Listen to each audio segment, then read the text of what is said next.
করেই। আরজি কর। হ্যাঁ, আর্যগড় থেকে ও বেরোবো। হ্যাঁ, তো আর বলো এবার। বলছি ওটা হয়েছে কি বলতো, ও 2টো অব্দি পেশেন্ট দেখেছে, ঠিক আছে। রাত্রে পেশেন্ট দুটো? রাত্রি 2টো, ঠিক আছে। আচ্ছা। 2টো অব্দি পেশেন্ট ডেকেছে, দেখে রুমে এসে অনলাইনে অর্ডার করে 4জন বন্ধু মিলে খেয়েছে, ডিনার হুম করেছে। হুম করে ও খুব টায়ার্ড ছিল, যেহেতু 36 ঘন্টা ডিউটি ছিল, হুম টায়ার্ড ছিল। ও কি করেছে, ওই সেমিনার রুমে গিয়ে হুম শুয়ে পড়েছে একটা রেড কালারের ব্ল্যাঙ্কেট ঢাকা দিয়ে। হুম কিন্তু তারপরে মানে সেমিনার রুমে এমনি কি তোমাদের ওরকম সেমিনার রুমে টুমে ঘুমানো হয়? মানে আমি যদিও কোনো আইডিয়া নেই, ওই জন্য জিজ্ঞেস করছি। না, এবার একটা রেসিডেন্টাল ডক্টর রুমস থাকেই, আচ্ছা। বুঝতে পেরেছিস, তারপরেও সেমিনার থাকে। এবার হুম। সেমিনারে একটা বেড থাকে, আর আচ্ছা ডক্টরস রুমে 2টো 3টে যেরকম বড় ঘর হবে সেরকম বেড পাতা থাকে। আচ্ছা আচ্ছা। মেনলি ডক্টরস রুমে শোয়ার কথা, ঠিক আছে। হুম হয়েছিল কি, ওকে বডিটা পাওয়া গেছে সেমিনার রুমে, হুম কিন্তু ঘুমাচ্ছিল ডক্টরস রুমে। যে হুম রুমটা তোর এখন ভাঙা হয়েছে, দেখেছিস রুমটা ভেঙেছে, একটা ভিডিও ঠিক দেখছিলাম। বাথরুমের পাশেই, হুম ঠিক আছে, মানে বাথরুমটাকে অজুহাত দিয়ে হুম ওই রুমের দেয়ালটা ভেঙে দিয়েছে। অ্যাকচুয়াল কাণ্ডটা ঘটেছে তোর ইয়েতে, ওই রুমটার ভেতরে, ডক্টর রুমে? ডক্টরস রুমে। ডক্টরস রুমে ঘটনাটা ঘটেছে, ওই বডিটাকে তো ডক্টর ধস্তাধস্তি। রুমে ওই দিন আর কেউ ছিল না, খালি মানে অনলি ওই দিদিটাই ঘুমাচ্ছিল? হ্যাঁ, এবার তোকে আমি বলি, অন কলে নিশ্চয়ই একজন থাকবে না, ওরা হুম জুনিয়র সিনিয়র মিলে থাকে, এমনকি থার্ড ইয়ার একজন থাকবে, সেকেন্ড ইয়ার একজন থাকবে, হুম প্লাস ফার্স্ট ইয়ারের ইন্টার্নশিপরা যারা থাকে তারা ইন্টার্নরা থাকে। হুম আর চেস্ট এমন একটা ওয়ার্ড হচ্ছে, কোভিড এর পর থেকে প্রায় হামেশাই সবার শ্বাসকষ্ট হচ্ছে, মানে আসছে মানেই শ্বাসকষ্ট হচ্ছে। হুম আর চেস্ট ওয়ার্ড আর চেস্ট মেডিসিন দুটোই হুম পাশাপাশি ওয়ার্ড, হুম ঠিক আছে। হুম তো কেউ কি শুনতে পায়নি? কেউ শুনতে পায়নি। হ্যাঁ, ওটাই তো আমি ওই দিনকে ওটাই ভাবছিলাম এবার যে। দেখ, ধস্তাধস্তি করাতে একটা নিশ্চয়ই চিৎকার হয়, একটা ভাইলেন্ট হয়, হুম হুম বুঝতে পেরেছিস। হুম তারপরে আবার কি, যে 4জন ওর সাথে খেয়েছে তারা কোথায়, তারা কেন মিডিয়ার সামনে আসছে না? হুম তাই ঠিকই তো, তো। তারা কেন আসছে না? তোমার ওই এক- দিন ডিউটি ছিল না রাতে? ওই দিনকে আমি নাইটে ডিউটি করছিলাম। আচ্ছা। আমি নাইটে ডিউটি করে এসেছি, আমার লাস্ট নাইট ছিল। তো হুম আমার তো 3 দিন নাইট থাকে, তিন হুম দিন নাইট থাকার পর লাস্ট নাইট ছিল, লাস্ট নাইটের পর বুধবার আমার লাস্ট নাইট, বুধবার রাতে ঘটনাটা ঘটেছে। হুম আমি বাড়িতে এসেছি, রীতিমতো বাড়িতে এসে শুয়ে পড়েছি। 3টের সময় আমার কাছে ফোন এসছে যে সবাইকে ডেকে পাঠিয়েছে, ইমিডিয়েট আয়। হুম তখন গিয়ে দেখি আরজি করে এই অবস্থা, পুরো গোটা হাসপাতালকে ডেকে পাঠিয়েছিল। গিয়ে দেখি পুলিশ ছয়লা, মানে, আর ওকে যেভাবে, আমি তো বডিটা দেখেছি রে, মানে হুম আমাদের হুম হুম এখনো পর্যন্ত চোখ থেকে নামছে না। রীতিমতো মনে হচ্ছে মেয়েটা যেন আমাদের পাশে পাশে ঘুরছে, হুম একদম হুম হুম এরকম, মানে মানে অদৃশ্যমান, মানে আমরা এরকম ভাবতে পারছি না যে এরকম ভূত হুম থাকে বা একটা স্পিরিট থাকে বা কিছু। এখন আমরা বুঝতে পারছি না ওর আত্মাটা এখনো ঘুরছে আমাদের আশেপাশে। দেখ, ওর আমার তলাটা নাকি, তো ওর থেকে ও থাকে 4তলায়, 4তলায় ঘটনাটা ঘটেছে, ঠিক 2টো ফ্লোর নিচেই আমি থাকি, আমার আচ্ছা। রুমটা, ঠিক আছে। কিন্তু তাও আতঙ্কে আমরা মানে একদম স্তব্ধ হয়ে গেছে আরজিগরটা। কিন্তু ব্যাপারটা হচ্ছে, তাহলে ডক্টর রুম থেকে ওকে সেমিনার রুমে নিয়ে যাওয়া হয়েছে? হ্যাঁ, অবশ্যই নিয়ে যাওয়া হয়েছে। এবার দেখ, নিয়ে যাওয়া হয়েছে, ওকে যেভাবে মারা হয়েছে এটা একার পক্ষে সম্ভব অসম্ভব, না দিস একদম। Is a impossible. পুরোপুরি গ্যাং রেপ, গ্যাং রেপ ছাড়া কোনো কিছু নয়। আর শুধুমাত্র রেপ নয়, রেপ হলো, করলো, ছেড়ে দিল, ঠিক আছে, ওকে রীতিমতো মার্ডার করেছে। মানে মানে হিসেব মতো যা বুঝছি মানে তোমার কথাতে, হ্যাঁ, ওটা হচ্ছে ওর ওই বন্ধু বান্ধবও মেবি ইয়েস, জড়িত। এক্স্যাক্টলি।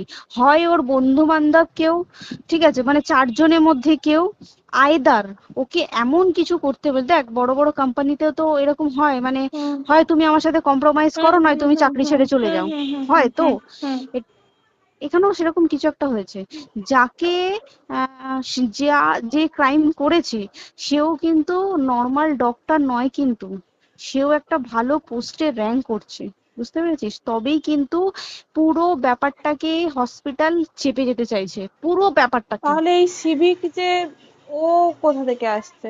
এবার তোকে আমি বলি ওটা কোথা থেকে আসছে। আমাদের প্রিন্সিপাল চেঞ্জ হয়ে গেছে, ডেপুটি সুপার চেঞ্জ হুম হয়ে গেছে, তারপরে আমাদের ওই অ্যাসিস্ট্যান্ট সুপার চেঞ্জ, সব চেঞ্জ হয়ে গেছে। হুম তারপরে যে ওয়ার্ডের ডাক্তাররা ছিল, সিস্টাররা ছিল, ওয়ার্ড বয়রা ছিল, মাসিরা ছিল, সবাইকে ডেকে এখন হুম সাসপেন্ড করা হয়েছে। হুম তারা কোথাও যেতে পারবে না, রোজ গিয়ে কোর্টে গিয়ে দেখা করছে। আজকেও কোর্টে গেছিল সবাই। হুম তারপরে উম, তারপরে তোমার তোর এগুলো হলো, তারপরে তোর কি বলে, আরে বল না, ওই সিবিআই এটা হয়েছে কি, মানে ও সেই সঞ্জয় রায় যে ধরা পড়েছে, হুম অ্যাকচুয়াল কিন্তু ও নেই, হুম ঠিক আছে? ওর এতটা ক্ষমতাই হয় না। ও অত রাত্রে কি করতে যাবে? হুম ও অত রাত্রে ওখানে কি করতে যাবে? ও না পেশেন্ট, ও নাকি বলছে দালাল পেশেন্ট নিয়ে গেছে। তো পেশেন্ট নিয়ে যখন গেছে, দিদিটার রুমে যখন যাবে, নিশ্চয়ই দিদিটার রুমে কোনো কাগজপত্র দেখাতে যাবে, সেই অবস্থায় গিয়ে দেখে যে এরকম এরকম ঘটনা, তা ঝাঁপিয়ে পড়েছে ওর উপরে। হুম এরকম কিছু কি, তাও কিছু নয়, শুধু গেছে, দেখছে ড্রিঙ্ক অবস্থায়, ওকে ক্যামেরায় দেখা গেছে ড্রিঙ্ক অবস্থায় গেছে আর এসছে, এইটুকুই দেখা গেছে। তারপরে হচ্ছে কি, তোর অনেক রকম এখানে অনেক রকম ব্যাপার আছে।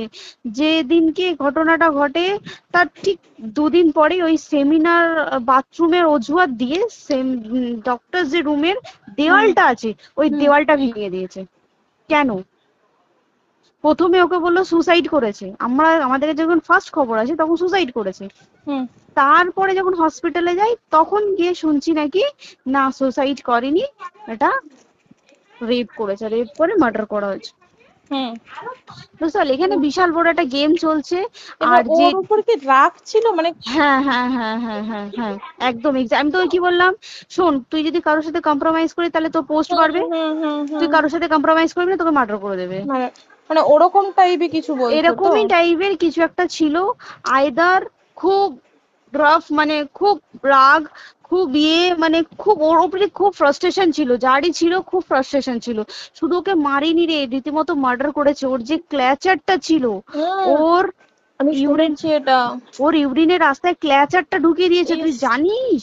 মানে কি বলবো, মানে ওকে দেখা যাচ্ছে না, আমরা তো দেখেছি নিজের চোখে, ওকে দেখা যাচ্ছে না, মানে একটা ব্লিড। মৃত্যু কতটা, মানে এই তো মানে প্রচন্ড কষ্ট পেয়ে একটা মেয়ে মারা গেল না? আর ওর যে গলাটা চেপে ধরেছে, আহ ওর ওই চেপে ধরাতে মানে এতটাই জোরে চেপে ধরেছে যে ওর চোখ ফেটে রক্ত বেরিয়েছে। আহ, ছি, ছি, ছি। বুঝতে পেরেছিস? মানে মানে কি বলতো, যদি ধরা পড়ে না, উচিত মানে যারা এটার সঙ্গে দায়ী না আর এই ওদের। যে সিবিআইটা হয়েছে, সিবিআইটা একমাত্র আমাদের জোরেতেই সিবিআইটা এসছে। হুম মানে হুম আমরা ওই সঞ্জয় রায় একার পক্ষে সম্ভব না এইসব। তারপরে পোস্টমর্টম রিপোর্টে তুই জানিস, ওই আমাদের ভাজাইনা থেকে 150 গ্রাম স্পাম বেরিয়েছে। ইস। পোস্টমর্টম রিপোর্ট 150 গ্রাম স্পাম, মানে বুঝতে পারছিস? Hmm not a calculated, minimum, minimum কম করে 6 থেকে 7 জন করেছে ওকে রেপ। ছি ছি ছি। ওই জন্যই তো আমরা এতটা বেশি ভাইলেন্ট হয়ে গেছি, বুঝতে পেরেছিস? আর তারপরে আমাদের, দেখো, একটা মেয়ে তার কাজের জায়গাতেই ছিল, এমনটা নয় যে রাস্তাঘাটে কোনো বিপদ, ও তার কাজের আরে জায়গাতেই সেফ নয়। শোন, কেউ যদি স্ব ইচ্ছায় কারোর সাথে রিলেশনশিপে গিয়ে করতে চায় সেটা আলাদা জিনিস, কিন্তু হুম ঠিক হুম আছে, কিন্তু কেউ কারো বিরুদ্ধে এইভাবে করতে পারে না রে। তুই জানিস না, মানে ওয়ার্ডে দেখ, কম বেশি আমরা সবাই ঘুমাই, কম বেশি আমরা হুম সবাই জেগে হুম থাকি, জেগে তো থাকি। তাতে কি কেউ শুনতে পায়নি? তার কি একদম সেটাই। ভাইলেন্স ছিল না? যদি কেউ না শুনতে পারে, তাহলে ওর খাবারে কেউ কিছু মিশিয়েছিল, হুম তাই কি না? হুম হুম সেটাও পোস্টমর্টম রিপোর্টে মানে লিক করছে না, যে কেন খাবার খাবার ও তো খাবারটা খেয়েছিল, সেটা তো নিশ্চয়ই পেটেই ছিল, পেট থেকে তো হুম বমি করে বের করে দেন, সেটা হুম তো ফরেনসিক রিপোর্টে কিছু বলবে। হুম আর তুই জানিস না, দেনার দেন মানে, ধর পোস্টমর্টম রিপোর্ট আসতে 3 দিন সময় লাগে। ও হুম যেদিনকে মরেছে ঠিক তার পরের দিনকে বিকালবেলা পোস্টমর্টম রিপোর্ট বার করে দিয়েছে, মানে বডি বার করো আর পোড়াও, হুম 10 সেকেন্ডের মধ্যে ওর বাড়িতে নিয়ে গেছে, তারপরে বডি পুড়িয়ে দিয়েছে। মানে কি বলবো, হসপিটাল, মমতা ব্যানার্জি, সবাই মানে তৃণমূল প্রত্যেক সবাই হুম এটাকে পুরোটাই কেসটাকে চাপা দিতে চাইছে, পুরোটা পুরোটা। তবে তুই ভাব, যে মানুষটাকে এত ক্ষতবিক্ষত ভাবে মেরেছে, তাকে অভিষেক ব্যানার রেপ কি কলকাতায় প্রথম হলো? নয়, হুম বিভিন্ন জায়গায় বিভিন্ন ভাবে রেপ হয়েছে, হুম ধরা পড়েছে, ফাঁসি হ্যাঁ হয়েছে কি হুম জেল হয়েছে। হুম অভিষেক বন্দ্যোপাধ্যায় কেন বললো জাস্ট ইট তোর কি বলে এনকাউন্টার করতে?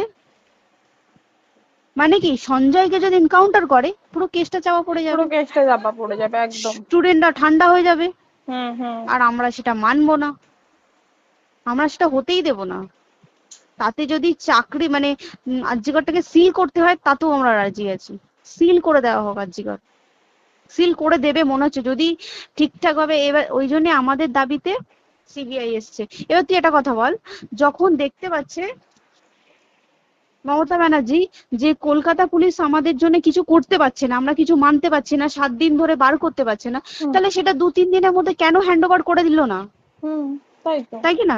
তারপরে দেখ পিডব্লিউডি ওটা লো পোস্টের মানুষ, মানে যারা ভাঙচুর করে, মানে সিমেন্টের যারা কাজ করে তাদেরকে হুম পিডব্লিউডি বলে। হুম এবার পিডব্লিউডির নিশ্চয়ই হায়ার অথরিটি থেকে অর্ডার এসছে তবেই ওরা গিয়ে ভেঙেছে। ওরা হুম নিশ্চয়ই পাগল নয় দুম করে গিয়ে কোনো গভর্নমেন্ট প্রপার্টি ভেঙে দেবে। হুম অর্ডারটা কে পাস করলো যে এখনই চেস্ট ওয়ার্ডটাকে ভাঙতে হলো? সিবিআই আসা পর্যন্ত অপেক্ষা করতে পারতো। কারণ আজকে অত বড় বিক্ষোভ হবার কারণ কি হচ্ছে? একটাই কারণ, যে মেয়েটি মারা গেছে ঠিক আছে, কিন্তু তাকে এত বেশি মলেস্ট করে, এত বেশি রেপ করে বা বেশি ওকে মেরেছে, তার কি কোনো প্রতিবাদ নেই? তুই কোথায় সেফ পাবি তুই আমাকে বল? তুই ধর চাকরি ছেড়ে, আজকের সরকারি চাকরি ছেড়ে তুই প্রাইভেটে যাই, প্রাইভেটেও তো তাই একই কোথাও না, অবস্থা। একদম একদম। প্রাইভেটেও একই অবস্থা। তুই কোনো চায়ের দোকান খুলে বসবি, অনার্সশিপে তুই বসলেও তাও এসে তো হাজার ছেলেরা থাকে, হুম হাজার ছেলেরা টিস করে, তুই কোথায় কি করবি? তাহলে আমাদের সেফটি কোথায়? আমাদের মুখ্যমন্ত্রী মমতা ব্যানার্জি সে একটা লেডি হয়ে তাহলে আমাদের কি সেফটি দিয়েছে? আমাদের কি লক্ষ্মী ভান্ডার দিলে this is a problem solve? পুরো মাসের আমাদের কি সব খরচা চলে যায় লক্ষ্মী ভান্ডারে? জানি না, আই ডোন্ট নো। মানে আমরা প্রচুর ক্ষেপে আছি, প্রচুর। মানে এর বিচার না চাওয়া পর্যন্ত তা তুই ঠিকই তো। ভেবে চল কি এটা সলভ হবে না। আমরা মানে বিচার আমি নিয়ে আমি কথা বলবো। 2 দিন ধরেই ভাবছিলাম তোমাকে ফোন করবো, কিন্তু মানে এটা ওটাতে হয়ে উঠছে না। আর তোমাকে তো হুম। আমি ওই দিন রাতেই হোয়াটসঅ্যাপ করলাম না। হ্যাঁ হ্যাঁ এবার হ্যাঁ তখনই না আমি ব্যাপারটা অতটা বুঝতে পারিনি, আর আমার তার পরের দিনই ভোরবেলা ডিউটি।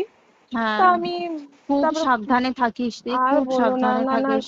হ্যাঁ তাই তো, এখন মানে আর তোমরাও সাবধানে থাকো কি সবাই। বলবো বল, কিছু বলার নেই। দেখ আমাদের মধ্যবিত্ত মানুষরা আমাদের চাকরি করে খেতেই হবে, সোজা কথা। একদম একদম। তাই কিনা বল? বাবা এত হুম। পুঁজি নেই যে বসে অত বসে খাবো, ঠিক আর আছে? সেই মেন্টালিটিও নেই।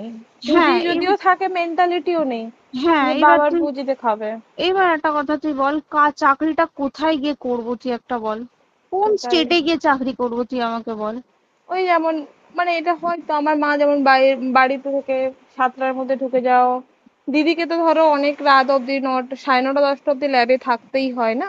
এবার তুই কি করবি কি বল, কি করবে করবি? বলো তো, এখন কিছু নেই। করার আছে? দেখ ল্যাবেও তো সব ছেলেরা আছে, ছেলে হ্যাঁ আছে মেয়ে আছে। তুই একদম। কাকে বারণ করবি, তুই কাকে বিশ্বাস করবি তুই বল? তুই ধর কলিগদের সাথে খেতে বসেছিস, ঠিক আছে, তোর টিফিনটা যদি কেউ চাইলো তুই তাকে না দিয়ে পারবি? না একদমই। আর কার মনে যে কি আছে সেটাই তো কি খুব বলবি সমস্যা। বল? এবার তুই বল খাবারটা যে খাবি, তোর টিফিন কেউ চাইলো বা তোকে যদি কেউ বললো কে একটু একটু খা, যেমন আমরা শেয়ারে হয় স্কুলে হ্যাঁ যেটা আমাদের আমাদেরও শিখে হয়, এসেছি, যেটা হ্যাঁ স্বাভাবিক, এটা সবারই এটা তো হয়। স্বাভাবিক। তুই বল তাতে যদি এরকম অবস্থা হয় তাহলে কি করবে মানুষ, তুই আমাকে বল? আজকেও তো তাই আমাদের দেখ না, 11টা থেকে আমাদের তোর ক্যান্ডেল দিয়ে হোয়াইট ড্রেস হুম। পরে সব শ্যামবাজারে একতা হবে। এখন আবার বৃষ্টি শুরু হয়েছে, কে জানে বৃষ্টি, কি প্রচুর বৃষ্টি শুরু হলো। কি হুম, হবে জানি না আমি। ঠিক আছে গো, টাটা। হ্যাঁ হুম চল টাটা। হুম হুম হুম। হুম হুম।